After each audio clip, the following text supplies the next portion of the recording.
The power growth of Obito Uchiha is probably the most insane, illogical, and rapid jump in all of Naruto history. Just think about it. We see a character who goes from a completely average, mid-tier Chunin at age 13 to a global-level threat capable of fighting Minato Namikaze, the 4th Hokage, on equal footing at just 14. Yes, technically Obito lost that fight, but let's not forget the most important outcome of that night. In the end, Minato died because of Obito's actions. If that attack never happened, the 4th Hokage would have lived. And the fact that a 14-year-old kid managed to indirectly put the yellow flash of the leaf into a grave is honestly mind-blowing. Of course, skeptics might say, hey, Naruto has had even crazier power jumps. And they'd be right. Just think about how Sasuke got the Rinnegan, or how Naruto mastered Six-Pad's Sage Mode. That all happened in a matter of minutes, and they instantly gained God-tier abilities. But there's a huge difference. Those versions of Sasuke and Naruto, Eternal Mangekyo Sasuke and Kurama Mode Naruto, were already insanely powerful. They were at the very top of the shinobi food chain. Obito, on the other hand, started from absolute rock bottom. At 13, before his death, Obito was weaker than Naruto and Sasuke during their very first fight at the Valley of the End. Seriously, Naruto with one tail or Sasuke with the curse mark would have absolutely destroyed that version of Obito. The Obito running around with a young Kakashi during the Third Great Ninja War was, frankly, weak. And then, in just a year, maybe a year and a half, that same guy jumps to a level above the Kage.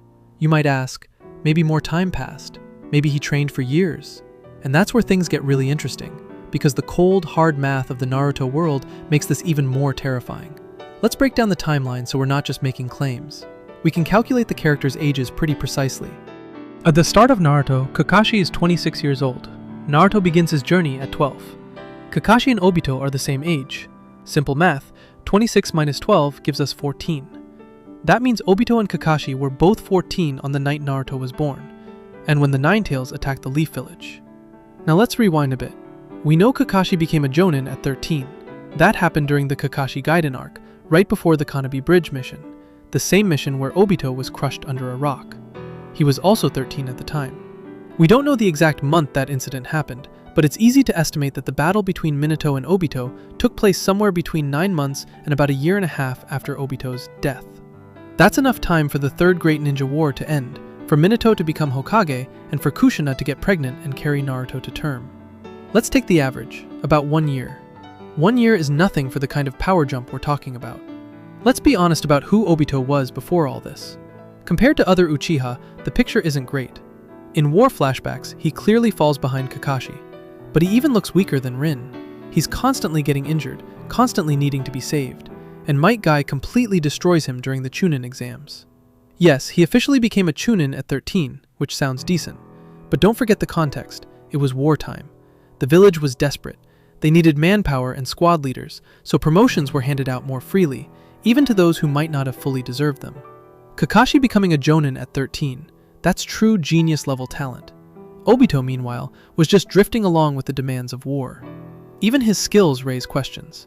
In Kakashi Gaiden, we see him use the Uchiha clan's Fireball Jutsu. But compare that to Sasuke, who mastered it at age 7, and Itachi did it even earlier. Obito, at 13, produces a fireball that looks, let's just say, underwhelming. To be fair, on his final day, he did get stronger. After awakening his two Tomoe Sharingan, he actually managed to surprise enemies. The Hidden Stone Ninja they fought were Jonin-level opponents. Obito even managed to kill one of them, Taiseki, and held his own alongside Kakashi against the other enemy, Kako. The Sharingan allowed him to read movements and react to threats. But even that peak 13-year-old Obito was just a talented kid barely surviving against elite Jonin, and ultimately, he was taken down by something as simple as a cave collapse tactic. And now, fast forward just 12 months, that same teenager returns to the Hidden Leaf, and his list of achievements in a single night looks like he downloaded cheat codes for reality. Just look at what he accomplishes. This isn't just getting stronger, this is entering a completely different league. Obito, now 14, infiltrates the Hidden Leaf Village and perfectly bypasses all sensory barriers. No one detects him. Then he locates the secret place where Kushina is giving birth. This location is guarded by elite Anbu, the Hokage's personal Black Ops unit. And what does Obito do? He wipes them out in seconds. Clean, silent, no struggle. These weren't genin, these were the best of the best, and he stepped over them like they were nothing. Then comes pure strategy. He separates Minato and Kushina, kidnaps the newborn Naruto, and forces Minato to use Flying Raijin just to get the baby to safety. Obito is left one-on-one with Kushina. the Jinchuriki of the Nine Tails. And here's where things get crazy. He extracts the Nine Tails, and then immediately places it under full control using his Sharingan. To understand how insane that is, you're basically looking at a feat on the level of Madara Uchiha. Even Fugaku, the head of the Uchiha clan, could only dream of something like that. Obito does it effortlessly, like it's nothing, and unleashes the strongest tailed beast on the village. And then, the main event. A one-on-one fight with Minato Namikaze. This was not a stomp. Obito actually pushed the yellow flash. He used Kamui with such precision that he nearly pulled Minato into his dimension. At one point, Minato himself admits, the one who lands the hit a split second faster wins. That's not domination, that's a razor-edge duel. But here's the most telling detail. As Minato observes his opponent, the movement, the control over space and the Nine Tails, he comes to one conclusion. Are you Madara Uchiha? Think about that. Minato was Obito's teacher. He knew his habits, his movement, everything. And yet the power gap was so absurd that it never even crossed his mind that this could be that same clumsy kid in goggles. For Minato, the only logical explanation was that he was facing a legend, a ghost from the past. That's the highest praise you can get. You're so powerful that the Hokage mistakes you for a god-tier shinobi. Now skeptics will say, come on, he just got Hashirama cells and Kamui. Anyone would be broken with that. And sure, that's a massive boost. But let's be realistic. That alone isn't enough. Even with Hashirama cells, if Obito had stayed at the physical and mental level of a 13-year-old, Minato would have ended him instantly. Flying Raijin is literal instant teleportation. To react to that, to activate intangibility before a kunai goes through your skull, you need insane reflexes and raw speed. If Obito were slow, Kamui wouldn't save him. He wouldn't even realize Minato was already behind him. But they were moving on equal terms. In close-range exchanges, their physical speed looked comparable. Which means Obito didn't just upgrade his eyes, he upgraded his entire body to an elite level, in about a year. So how did that even happen? So what the hell actually happened? How did Obito pull off a jump like that? The answer lies in a unique combination of biology, chakra mechanics, and psychology, a perfect storm that created the ultimate soldier. First, the foundation, Hashirama cells. But even the spiral Zetsu that was attached to Obito initially doubted him. When Obito rushed to save Rin and Kakashi, Zetsu even suggested fighting in his place, recognizing that Obito himself was still too weak. And then everything changes. Rin dies. This is where we need to bring in actual in-universe science, specifically the explanation given by the second Hokage, Tobirama Senju. He explained that the power of the Uchiha isn't just genetics, it's brain chemistry. When an Uchiha experiences extreme emotional trauma, their brain produces a unique form of chakra that directly affects the optic nerves. In the exact moment Obito witnesses Rin's death, that surge of chakra doesn't just awaken the Mangekyo Sharingan, it amplifies his entire system. His chakra becomes denser, darker, more powerful. This explains why his physical stats, speed, reaction time, striking power, skyrocket. He's no longer that weak kid. His body is essentially pumped full of the most powerful natural steroid in the shinobi world. Look at his fight against the hidden mist Anbu right after awakening his eyes. Obito had zero long-term training with Kamui, yet he starts using intangibility and phasing like he's mastered it his entire life.